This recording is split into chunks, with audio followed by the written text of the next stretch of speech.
Salam damai sejahtera di dalam Tuhan kita Yesus Kristus. Shalom, selamat pagi dan semangat pagi.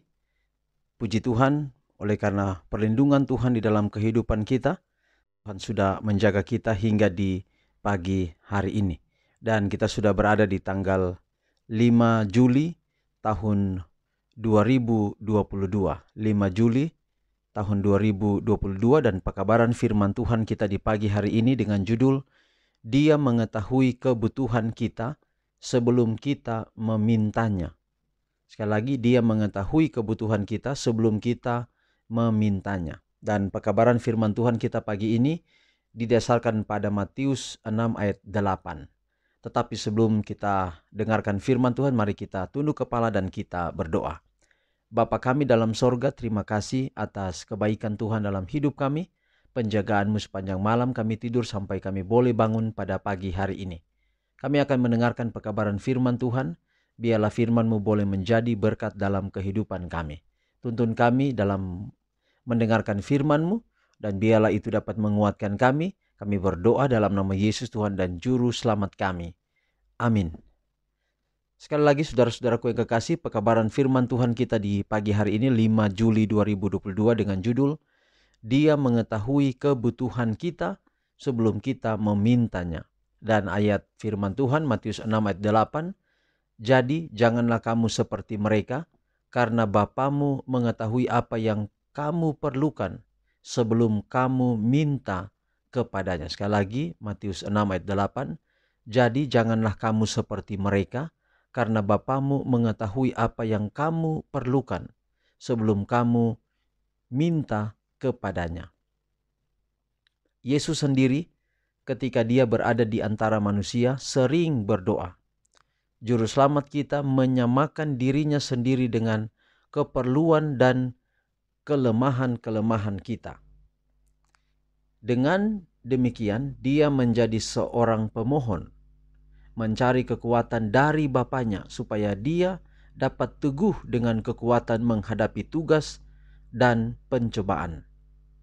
Dialah teladan kita di dalam segala sesuatu. Dialah seorang saudara di dalam segala kelemahan kita, yang telah dicobai dalam segala hal sama seperti kita. Tetapi sebagai yang tidak berdosa, sifatnya muak terhadap kejahatan. Dia menahan pergumulan-pergumulan dan siksaan jiwa di dalam satu dunia yang penuh dosa. Karena dia dalam keadaan manusia, maka doa merupakan keperluan yang penting. Dia memperoleh penghiburan dan kegembiraan dalam hubungan dengan Bapanya. Dan jikalau juru selamat manusia, anak Allah, merasakan perlunya doa itu, apalagi kita orang yang lemah, fana dan berdosa, lebih memerlukan doa yang tekun dan tetap. Bapa kita yang di sorga menanti untuk mencurahkan segala berkat-Nya kepada kita. Hak kitalah mereguk sebanyak-banyaknya dari pancaran kasih yang tiada batasnya itu. Anehnya, kita berdoa terlalu sedikit. Allah bersedia dan mau mendengar doa yang tulus dari anak-anak Allah yang rendah hati. Namun masih banyak juga dari antara kita yang enggan menyatakan keperluan kita kepada Allah.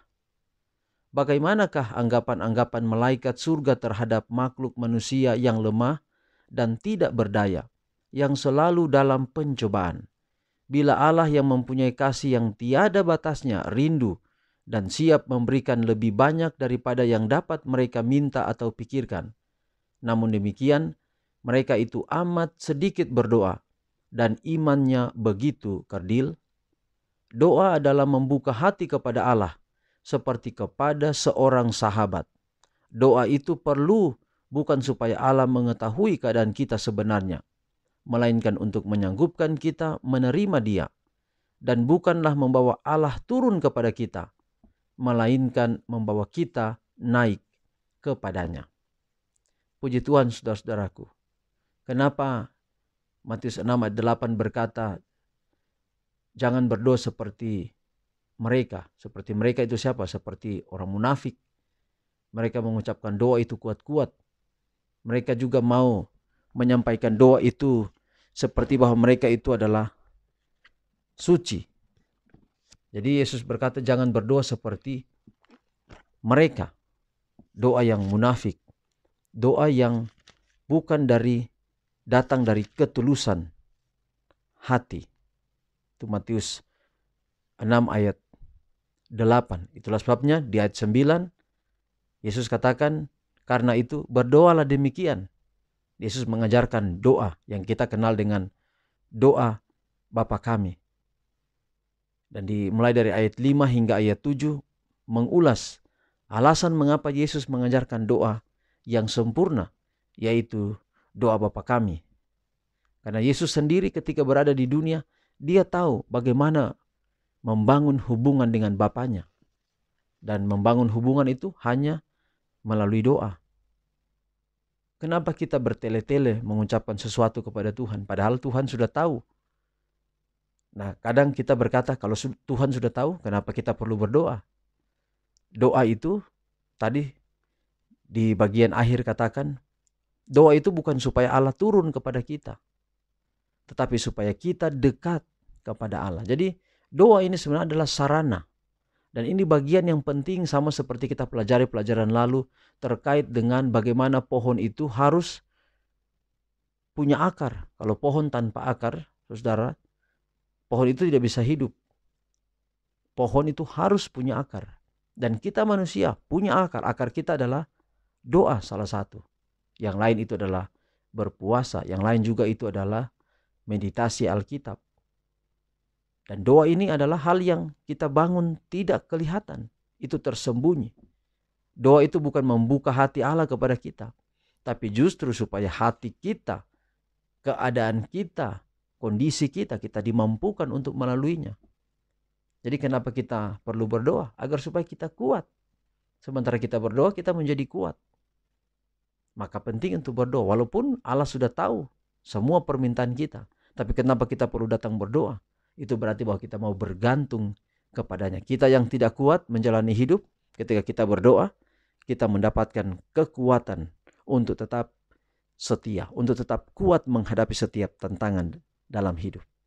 Maka sama dengan 1 Tesalonika 5 ayat 17 berkata, tetaplah berdoa, biarlah inilah komitmen kita, bahwa kita tidak menyia-nyiakan waktu untuk tidak berdoa. Mari tetap berdoa, agar di sana akan ada kekuatan. Solusi-solusi di sana akan kita dapatkan untuk semua tantangan hidup yang kita hadapi di masa-masa krisis di akhir-akhir ini. Tuhan memberkati pekabaran pagi ini, boleh menjadi berkat dalam hidup kita semua. Mari kita berdoa. Bapa di surga, terima kasih karena kasih-Mu yang besar dalam hidup kami.